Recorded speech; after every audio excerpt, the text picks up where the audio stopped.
Story 1. Manager threatens to write me up with salary deduction if I won't give a doctor's note for asking my excess hours just because I am sick.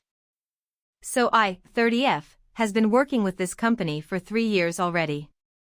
I work on retail and our managers are always micromanaging and will write us up each time even just by breathing, JK, but you can tell that's how they are up our nose all the time. Especially I was once written up for eating during my lunch break in our shop. That's for another story. Now on to the original story.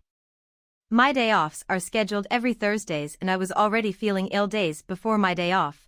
I had waited until my day off to rest and hope I could feel better, but when the end of my day off comes, I still feel sick, so I informed my boss if I can use my excess hours and not come to work the next day since I am so sick.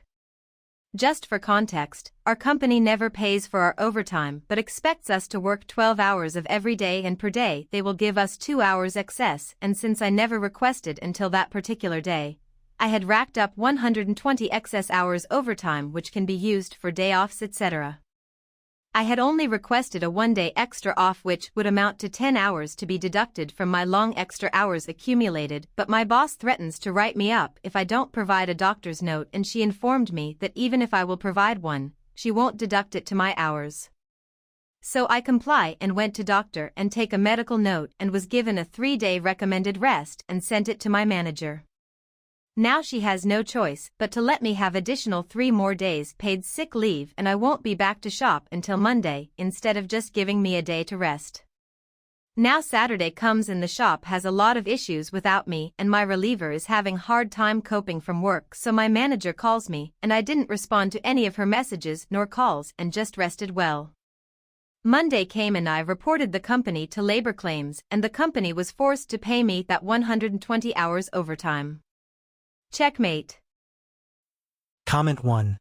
First day doctor's notes are such a stupid policy if you prioritize having people in the workplace. No doc will write you sick for just 1 day unless it's something absolutely minor. Flu is an automatic week off because that's how long you're infectious and because the doc gives 0 fucks about any manager's shift plan. Comment 2. It really pays to know the local employment laws. Comment 3. I really want to know how TF you got written up for eating on your lunch break. That's what lunch is for, to eat. Comment 4. Monday came and I reported the company to labor claims. A plus move. Comment 5. What dystopian hellscape do you live in where taking what you're entitled to counts as malicious compliance?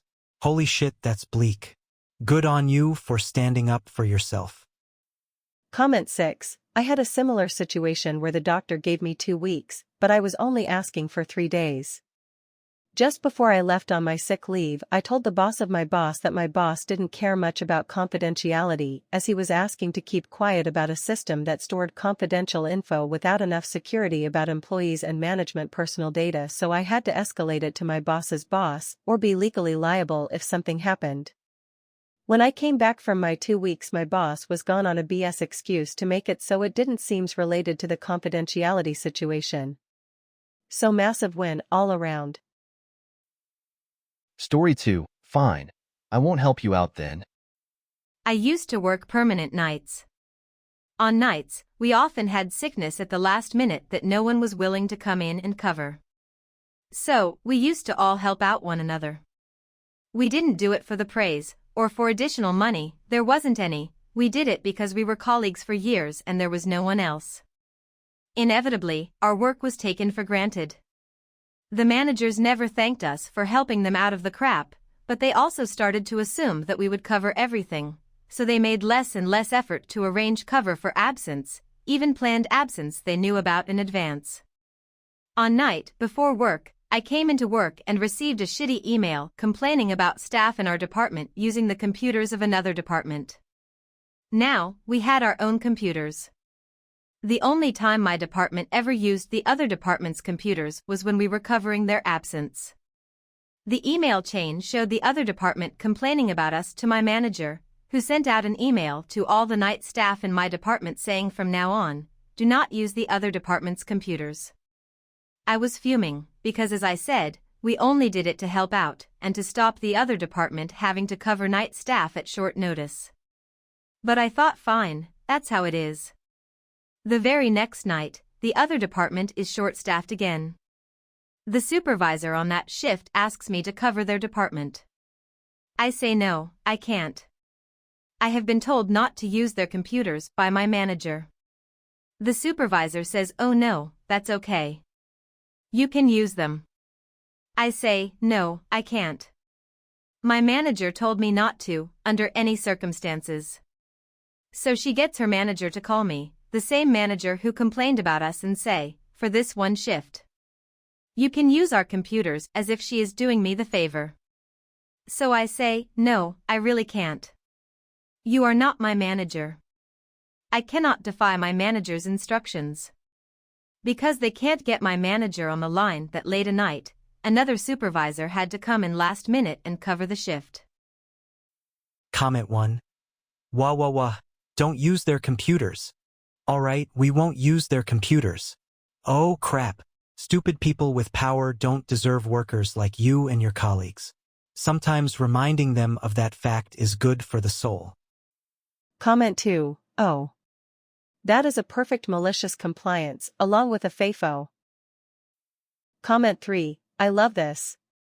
Did the other manager ever acknowledge their attitude issues, or did they double down or anything? Comment 4. We had a desktop team and a server team for 12K employees in small offices throughout the US. Sometimes a server team member would help an employee on a desktop problem. As a flex, one of the desktop managers complained to the server manager that us server people were breaking the desktops. My manager told the desktop managers that the server team would stop helping on desktop problems post-haste. We were only too happy to oblige. The desktop team members were not happy. Comment 5. Perfection. I really enjoy your politeness and the image of their helplessness to get out of the hole they dug themselves into. Comment 6. This is the kind of thing that you really need to make it painful for the complaining party. At least 1 year of no coverage and until a public apology. Story 3. Rewrite the whole essay? In my sophomore year of high school, our English class had to write an essay about a book. Can't remember which book, but it doesn't matter. Well, when our essays were handed back, no one had gotten a good grade on it. The teacher told us that we had to revise our essays based on the corrections we were given and then turn them in again. She wanted 3 copies, the original, the revised one with corrections we made highlighted, and a final copy without the highlights. I look at mine and compare it to everyone else's essay. Everyone else has the teacher's comments written in red, things underlined, stuff crossed out. Mine just has my grade, it was a D. So I talked to my teacher after class and asked her what I needed to fix since my essay had none of her comments. Her response was that I had to rewrite my essay.